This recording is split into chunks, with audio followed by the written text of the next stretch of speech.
Ahoy, listeners! It's the I'll Try That podcast. This week, we're ganning up the Toon and tasting Newcastle Brown Ale.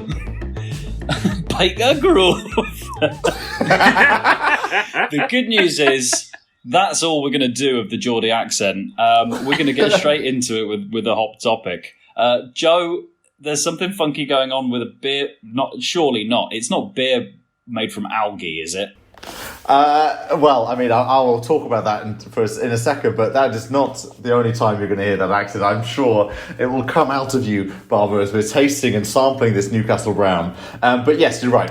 So, there is something afoot over in Sydney, Australia. True. So, a company... Simo. True. Oh, my God. Yeah. So, he's not in Sydney.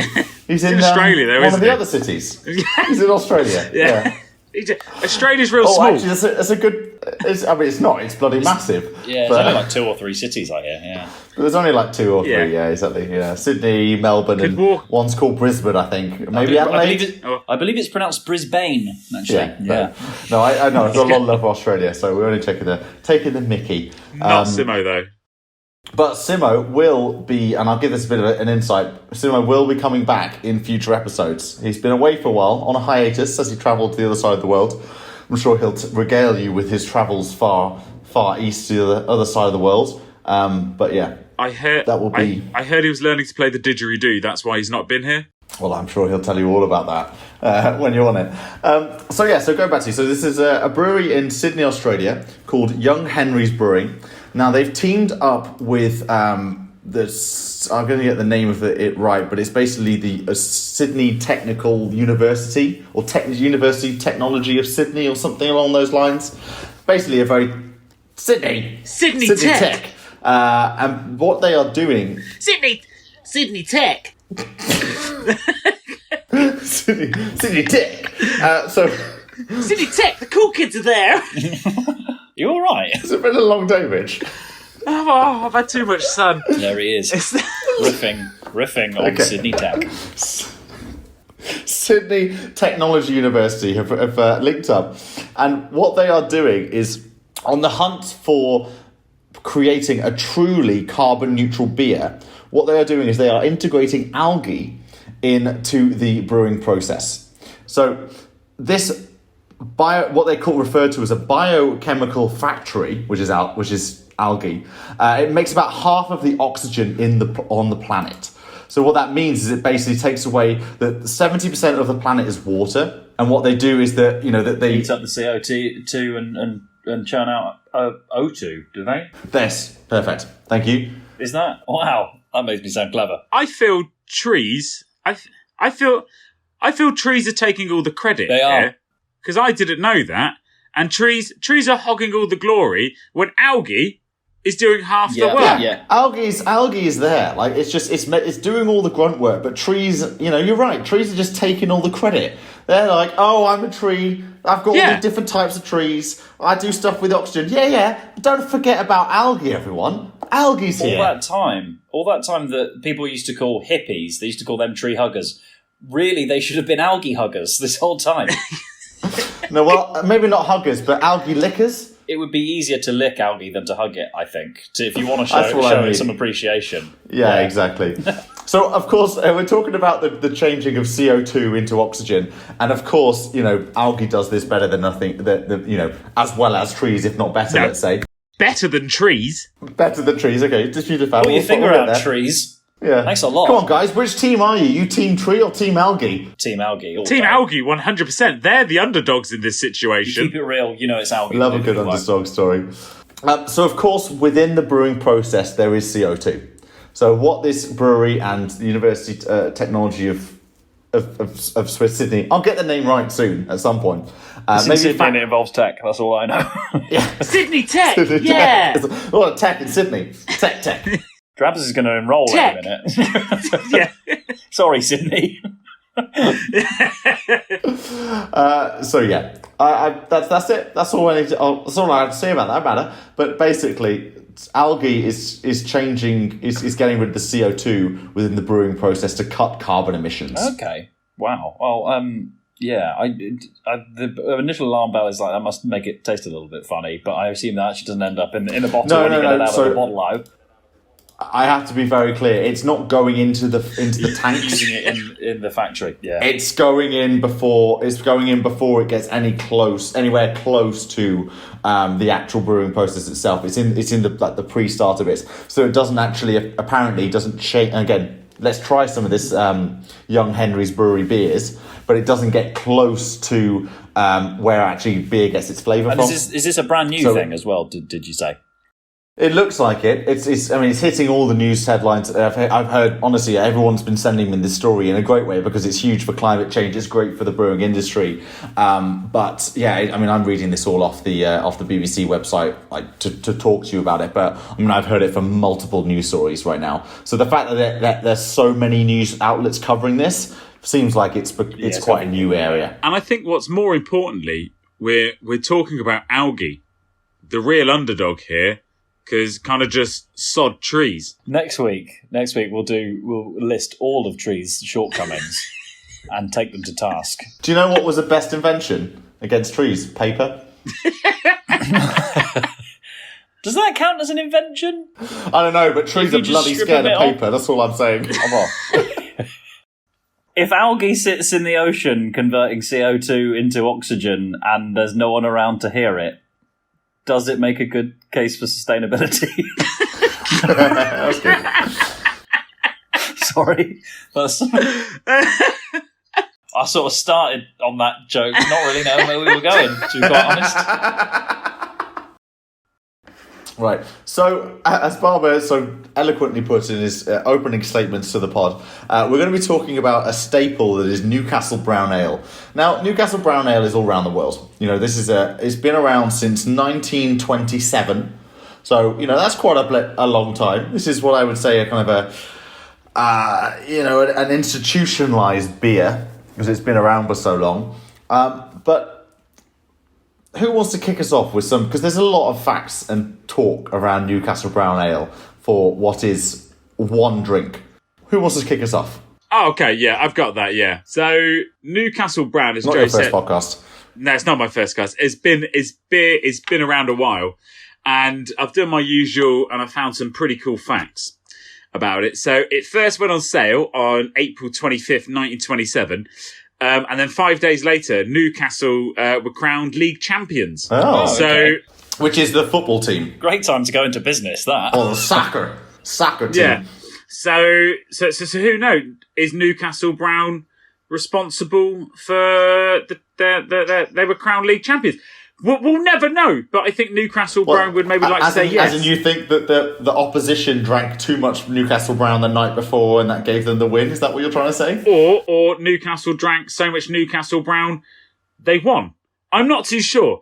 I hear that was the incentive. It was win the league. Of course, you'll get all the kudos that comes along with that, but we'll give you as much Newcastle Brown Ale as you like, and just make them fight and battle that extra bit harder. Well, maybe their tagline was instead of Newcastle gives you wings, but it's Newcastle Brown gives you the league. Oh yeah, no, I like that. Yeah, I like that. Yeah, that's good. Yeah, but another one is the blue star that adorns the middle of the bottle in their logo. Supposedly the 5 points to the start represent the 5 founding breweries of Newcastle. Oh, that's I thought fun. you were going to say the 5 ingredients of beer, which we've all had mentioned. Well, that's why I went to Barber, because I was like, another brewery that's talking about 5 ingredients that goes into it. But that's quite cool. 5 initial breweries of Newcastle. I like that. Yeah. Which I think is cool. So, Newcastle Brown is a lot of UK based breweries. That have been around for a while. There is a lot of history steeped in them, which is really nice, and not unlike a lot of these newer breweries. Well, because they're new. I've now heard how stupid that sounded. That's fine. People will expect it from you, so it's fine. So there's a big old thunderstorm going over my head at the moment. I've just seen big bolts of lightning. That's cool. Continue. But it's so was that to do with what I'm curious about is and maybe we need to find this out because I hadn't seen it from where I'd looked before. But At what point did Newcastle Brown Ale start embossing on the bottle the one and only? I think if you do that on day one, you're a little bit ambitious, aren't you? Yeah, no, that was from the day one. Yeah, it's a very bold statement, and I'm seeing old pictures of Newcastle Brown through the years on their labels, and they had it like on the label, so it wasn't like it was. But to go to another level to emboss it in the bottle. That is, you are making a real statement right there. Actually, I realised I recognised it because a good point to make, Travis, that about the ties to Newcastle United Football Club, because that's where I think I actually recognise the label from. Is they were the shirt sponsors for quite a while, as I remember. Yeah, they were. Now, Barbara, I wonder if you could read out to us on your bottle the statement on the back at the very top in your best. Newcastle accent. In my very best Newcastle accent. So you mean in a bang average one? Oh yeah. I think we should have focus grouped this to find out first if anyone actually wants me to do that. But since you've asked so politely, I've just looked at our live stream, and so many people have just said. Lots of people with thumbs up. Want it. Yeah. Do it, bro. Newcastle Brown Ale.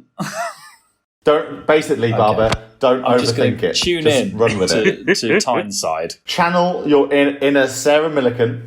Yeah. And Ross Noble. Jimmy Nail as well as the other one. And Jimmy Nail. I could do it like your best anti deck. I could do it like Cheryl Cole, couldn't I, darling? Cheryl Cole. Newcastle Brown Cheryl Cole is affectionately known as Dog by those in the know. I'm going to see a man about a dog, and I'm taking a dog for a walk. Hey, my God. We're often used by Geordie men as an excuse. So this is I'm going to see a man about a dog, and I'm taking a dog for a walk. I'm literally just reading this off the label. Was used by Geordie men as an excuse for visiting their local to sample their beloved tipple. And it does even explain, for those of us not familiar with I'm going to see, is that I'm going to see, basically, isn't it? Well, that's brilliant. So they are basically claiming that, I'm going to go see a man about the dog. A man about a dog comes and referred to Newcastle Brown Ale and the Geordies' love for this beer. You know what I'm really enjoying is, do you think there was just a whole generation of people who just assumed they were always going to go and see a dog? Yeah. And they just really, really liked dogs. Yeah. Every day. Yeah. Twice a day. I don't think you're meant to take it literally. In that there's there weren't people thinking, oh, well, he said he was going to go and see a man about a dog. He's definitely going to go see a man about a dog. Yeah. I mean, this is 1920s. I mean, they're gullible there.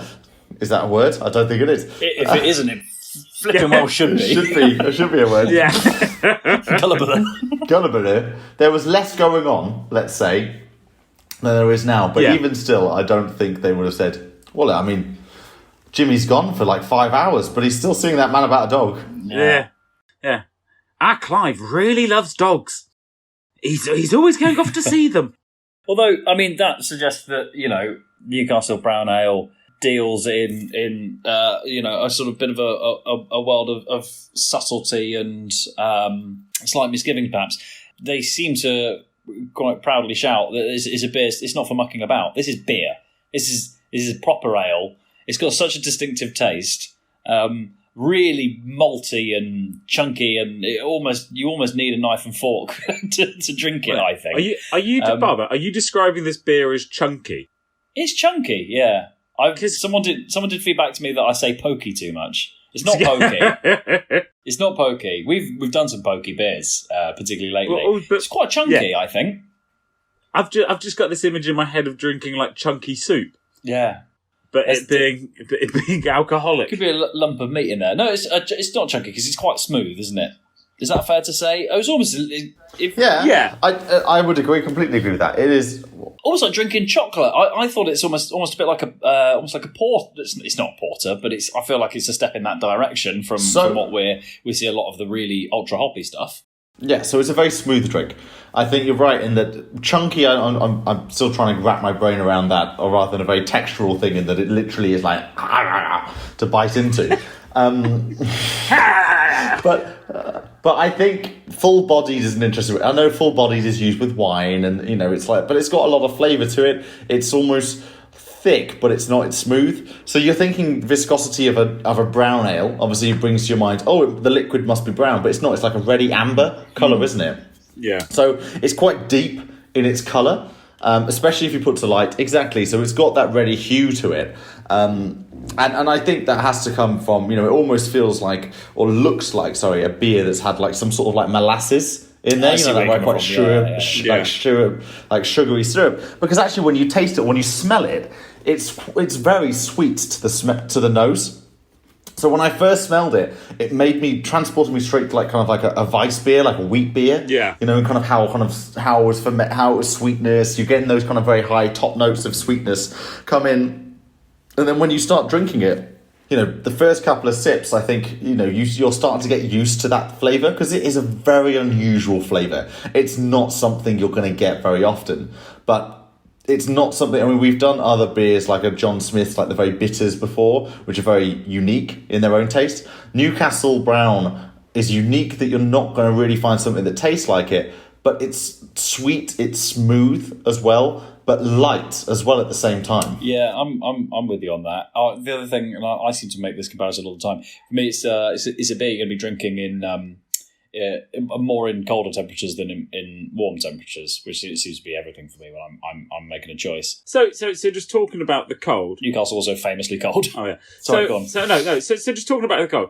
Have you guys? I don't know if it says it on your bottle, but it says the start on the label starts to turn blue at about 12 degrees. Oh really? Mm. Did your bottle say? Yeah. I was literally just perusing the back of the thing, and I was like, "That's cool." Yeah.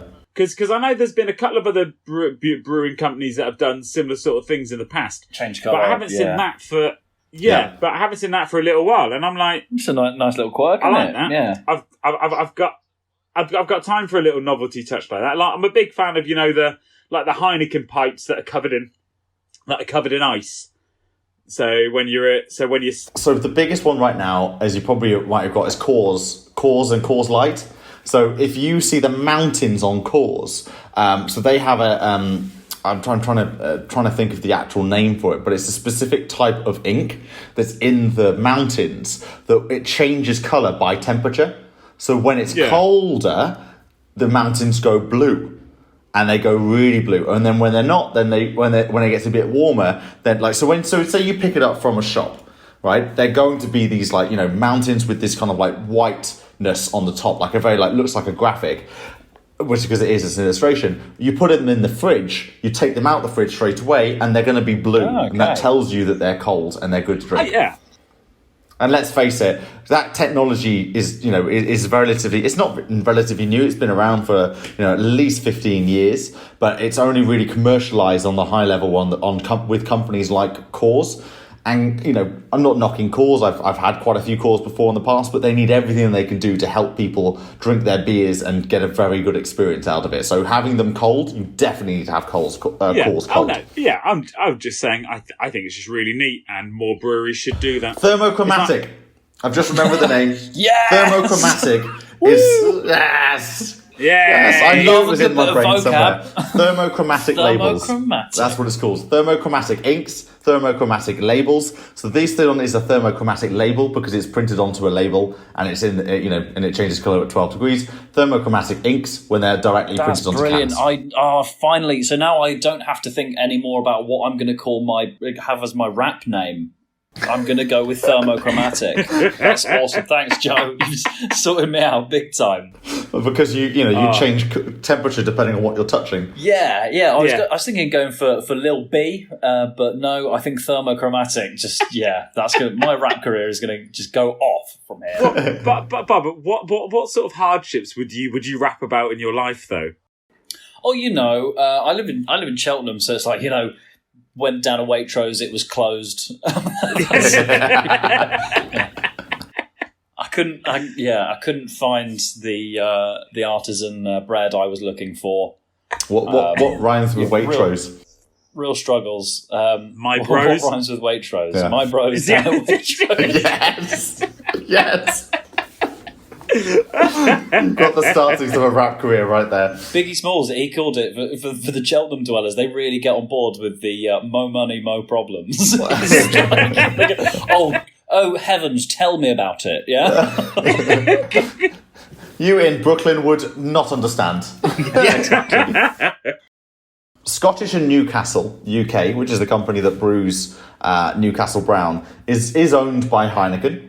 So this is a Heineken subsidiary company. But Newcastle Brown is still brewed in Tadcaster. So it's still brewed in there locally. Yeah. But I was finding out that, the UK and Europe have beer that's brewed from Tadcaster. Okay. But the US version of Newcastle Brown, I'm using those words correctly, is like kind of an adaptation of Newcastle Brown, the original, which is the one we're drinking here in the UK.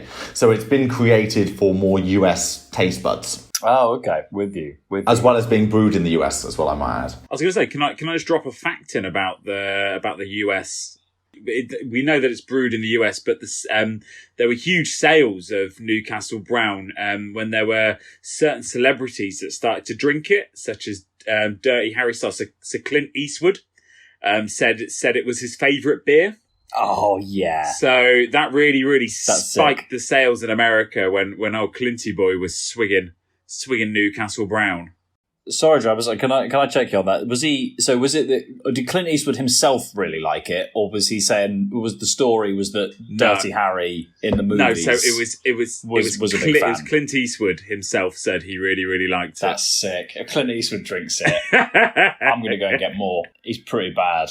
He's pretty cool. Big time. I'm sure I'd seen also, I think it's like in a movie, and I can't remember, but I swear it's also mentioned in and I kind of think it's like bits of America that would almost be kind of temperate with similar climate as Newcastle. But I swear it's like in a movie about Harvard or where Harvard is mentioned, and there's lots of people in because it's Massachusetts, isn't it? I think Harvard. Hunting? Yeah, it could be, and I'm sure there's references to people drinking Newcastle Brown in there, which is interesting, I suppose. But I literally the only two things I can think of linking those two places is it being very cold in winter and drinking Newcastle Brown Ale. That's all I've got. I quite like. I've seen that on the label they've got. So for years and years and years, they had a picture of the Tyne Bridge. Which is a bridge that goes over the River Tyne. Bingo. Yeah, that's right. You're not going to catch me out today. But then they've also, I think more recently, they've put on, there is also, we've previously done monasteries. All the bridge fans who are listening, you may also recognise on more recent bottles, they've got the Gateshead Millennium all those Bridge. bridge heads. I only like it because I walked across it. But it's one of those... The bridgeheads? Yeah. To be fair, there's probably a lot more bridgeheads who talk about the card game and very into it. And actually, Barbara, since you've been on... Tuned into the wrong podcast. Yeah, exactly. Tuning the wrong one. And this is, again, another platform. We've done monasteries and nunneries, and now we're into bridges. Yeah. We're all about that on this podcast. Yeah. Well, I just like it because I've walked across the Gateshead Millennium Bridge, and it's one of those ones, and I didn't believe it till I saw it happen, but it's one of those ones where it's not just like for you just walk across it or cycle or whatever you're doing, but it's like a tilt one, so the you don't find it. No, Fine. it was. I should have done a little soundboard before. So it was like, can I drop some great bridge it was facts more that in? you either walk or bike across it. I don't know why it tickled me. Yeah, you can't take a hovercraft, weirdly, which is disappointing. But it tilts so they won't let me take my jetpack? Won't let me get my bridge information out. Barbara, tell us about the bridges. It tilts. It tilts, Joe, would you believe? And it's like, so the idea A tilted bridge. That sounds like it's not doing its job. No, it does it intentionally. And the idea is obviously let ships go underneath, because otherwise it would be too low. I mean, I don't know why you couldn't just build a bridge a bit higher. It's actually just a bit of a feat of British engineering. I say British engineering, I don't even know if it was a Brit that did it. But you also then, if you're up the river, you can see it rotating, and maybe if you do a time lapse and speed it up, it looks like a blinking eye. What's wrong with the bridge that go like that? I can't see you at this point. You're going to have to explain to the listeners as well. Oh, sorry. So the bridge that's just go like up and down, not like why does the bridge have to rotate? Most bridges go up and down. That doesn't help the listeners. That bridge that goes across something and lets things happen on top of it. One that basically splits in the middle and the two sides lift from the centre. Yeah. I think you have to have... Drawbridge. That's not a drawbridge. No, it's not a drawbridge. No, that's not a draw. I think that's what you have to have if you want cars to go across it. Whereas, because this is just a little walkie people called pedestrians. That's what I'm looking for. Little walkie man and women. Walkie people. Pedestrians. For a pedestrian one, you can do it. Can I ask? Do you mind if we move on to our next bridge topic? As long as we get to come back to this one later, that's then fine. Do you think we've gone a bridge too far? Oh no, dear me. Yes, yes. How long has he been planning to go? Since you started talking, since you even mentioned bridges in the prelude to the Is recording. that what you were writing down a minute ago? Drabbers, hit us with some other interesting facts or bits about Newcastle Brown, because I've bored everyone's pants off with the bridges, and now I'm being made to pay for it. Right, let's talk about something a bit more, back to Newcastle Brown. Let's talk about their advertising. So, can anyone tell me what Newcastle's slogan is? Newcastle the city or the beer? No, for the rest of the podcast, whenever we refer to Newcastle, we're talking about the brown ale. Because the city... Because that's how they refer to themselves. The city, I'm pretty sure the catchphrase is, what I was looking at? So, can anyone tell me what Newcastle's... You guys kill me. I love you. Can anyone tell me what Newcastle's slogan is? Is it? I believe I do know this. Is it Newcastle? No bollocks. Yes, exactly, spot on. And that's it. I mean, they've been around for a long time. They're basically saying, this is our slogan. It is what it is. But what was so funny is that they've done quite a few campaigns, or quite interesting spots, I suppose, around this no bollocks tagline. And they had one in 2014 where they worked with Anna Kendrick. You might know her from... the actress. She's an actress? Yeah. I don't think... Yeah, Anna Kendrick. Yeah, Pitch Perfect. Oh, was it Anna Kendrick? Yeah, Anna Kendrick from Pitch Perfect. Got a bit of a crush on Anna Kendrick, actually, if she's listening. Yeah. I mean, Richard's like, no, you don't mean Anna Kendrick. She wouldn't be associated with this brand. It's understandable, because she's perfect. Yeah, there you go. So anyway, so they had this thing. So it was basically for a Super Bowl ad. Obviously the biggest, obviously it's American football, but it's the biggest and most expensive TV spot in, every year. I think each one goes for 30 seconds, like $1 million just for that halftime advertising. 30 seconds. Yeah, madness. Yeah, crazy. Yeah. So anyway, Newcastle Brown obviously doesn't have anywhere near that kind of budget. So they did this hilarious spin-off, anti-Super Bowl. You're seeing the rise of the anti-Super Bowl ads, where they basically run in conjunction with when the Super Bowl's happening, but it's not basically to say, we can't afford your spot, but we're still acknowledging the Super Bowl's here. So they did this hilarious one in 2014, where it was basically set as a behind-the-scenes, mockumentary style of this is what the Super Bowl advert would have been if we could have made it. And it's starring Anna Kendrick, and she just basically sat in a makeup chair, and they have to even as she's kind of saying, well, I wanted to do this advert for Newcastle, but apparently they don't have the money for it or whatever. And every time that she says the word Super Bowl, they have to bleep the word Super Bowl out of it because they don't have the rights to say Super Bowl. So she there's a 10-second bit where she just says the word Super Bowl over and over, and it just goes beat bowl, beat bowl, beat bowl, beat bowl. Well, so I thought when you said 2014, I thought I was going to have another moment of thinking that time had gotten away from me, and it wasn't as recent as I thought. But again, not recently, but I want to say it was maybe in the last few years. I really liked, and actually, the more I think about it, you guys might remember the first time I came and did an episode with you guys was about Brooklyn, and I had a particular drinking vessel that I enjoyed my Brooklyn from. But basically, I think this was in Newcastle a few years ago. There was an advert for by Stella Artois. With their quite distinctive glass, and the whole point of the advert is it's on a billboard by the side of the pub, I think, and it says it's not a glass, it's a chalice. And then Newcastle Brown Ale then posted a similar sized and shaped billboard, basically just underneath it, saying, "Who uses the word chalice?" Newcastle. But bollocks. And I was, fair play. I love that. Poking a bit of fun at the competitors, like that.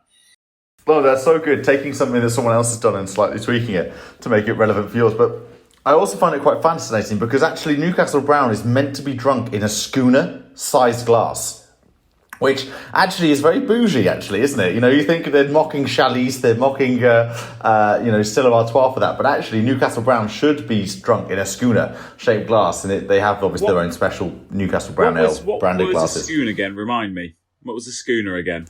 It's a glass. Will I get that? It's also a type of boat, I think, isn't it? It is. Yeah, it is. Yeah, a schooner is just a size up, so it's small. It's much. It's hang on, Travis. Let me fact check that for you. He's a fact man. Skibidi bum bada bum. Bum bada bum.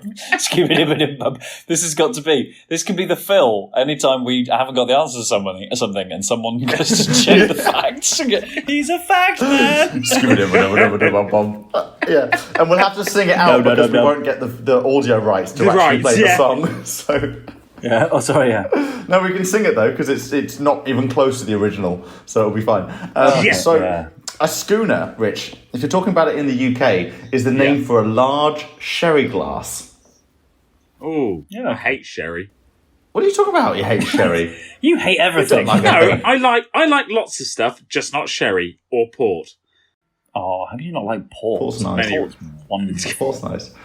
Joe, Anyway, in Joe Australia, knows why I don't like port. Yeah, Australia. I mean, I was involved in why you don't like port, but that's another story. You did the port to port challenge, didn't you? No, we just stayed at a port.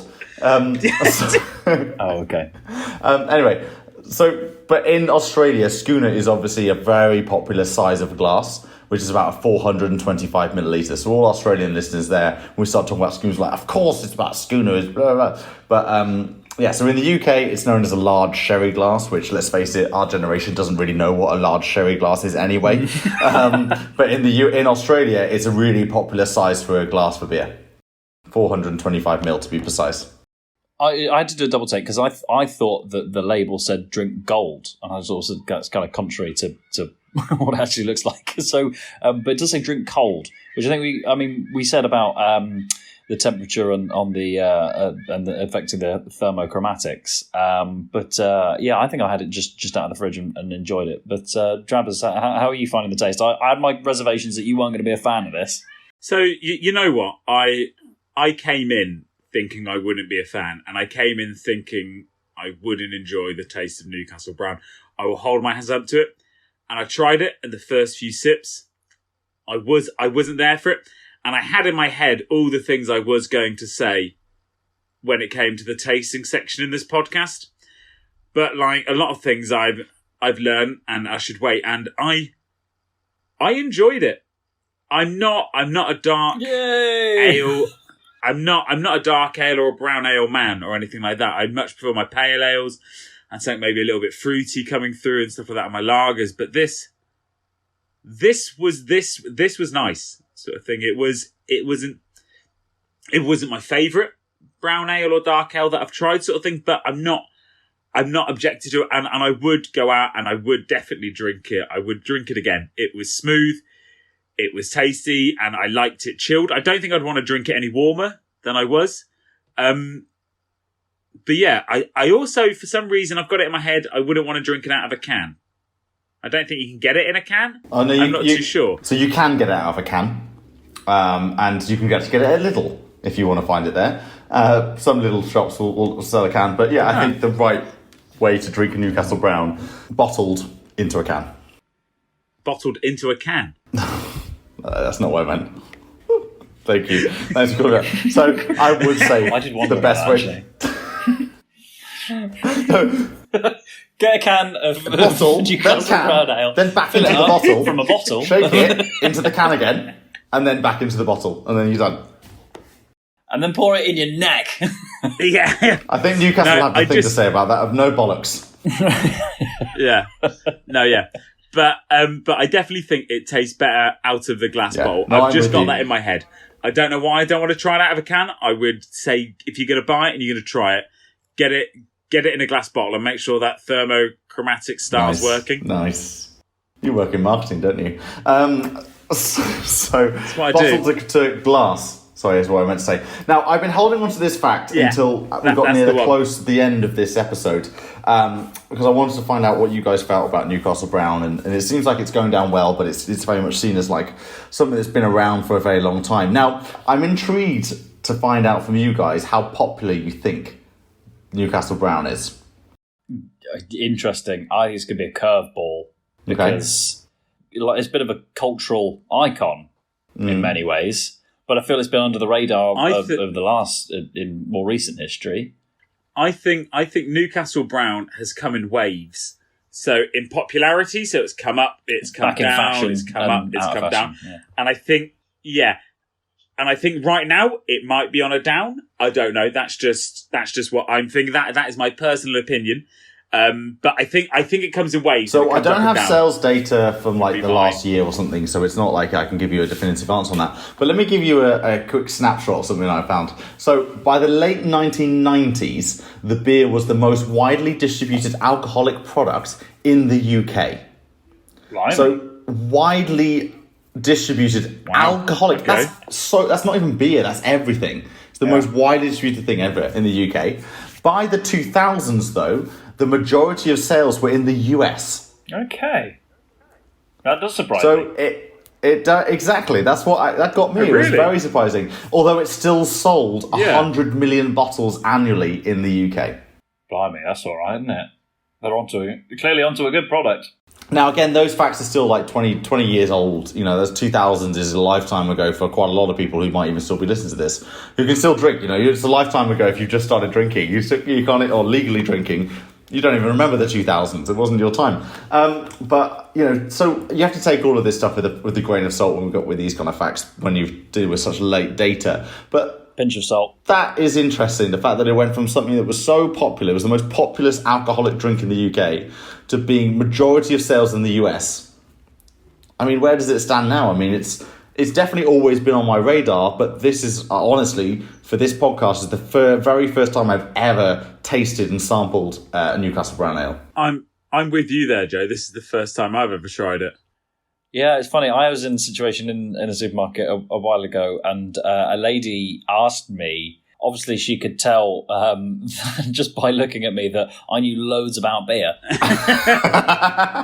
So at least I could convince people on from a first glance. But I think she was making like a stew or something that she was going to cook in some beer, and she'd been given the shopping list as here's what you need to get. I think potentially from she said it was her son had given it to her, and she said I've just been told I need to buy a brown ale. When she said brown ale, I went, there can be only one. It's Newcastle Brown Ale. Exactly. It's always going to be in the supermarket as well, I find. I pick it up relatively rarely, I'd say. But it feels like it's always been there too. It always feels like it's there, but it feels like something I would never pick up personally. I didn't think this was going to be your cup of tea. I'm glad that you enjoyed it to the extent that you did, but I think because of how you spoke about Fuller's, that I thought, no chance Travis is going to like Newcastle Brown Ale. He doesn't like anything with a lot of, like a culture older than him. He's basically ahead of the curve, is our Travis. He wants what's fresh, what's new, what's space age. He's going up with Jeff Bezos any minute. It's one of these classic millennials, you know, disregarding the past, you know, the news always new, always better. That's why he's all started shouting tech so much earlier on in this episode. Yeah. Well, as the hippest and most youthful one out of the group, what can I say? I think we have to pull you up on quite a few of those facts there. But moving on. Fact check. None of that turns out to be true. Fake news. So, Newcastle Brown Ale on Instagram has 6.1k followers. Okay, yeah. And Twitter, they have 41.5k followers. But what I thought was quite funny about about Twitter is they've got so on Instagram they have their banner, and it says it's a big picture of Newcastle Brown Ale in their schooner, and it says it's better than you thought. Newcastle, no bollocks. Like that a lot. Yeah, I've got time for that. I think we'll leave it at that. Basically, it's worth a go. Yeah. It's as Travers is in a test to right now, it's better than you think. Yeah. And that's all we have time for this week's episode of the I'll Try That podcast. And so from me, Joe, Rich, Barber, and Simo. Goodbye.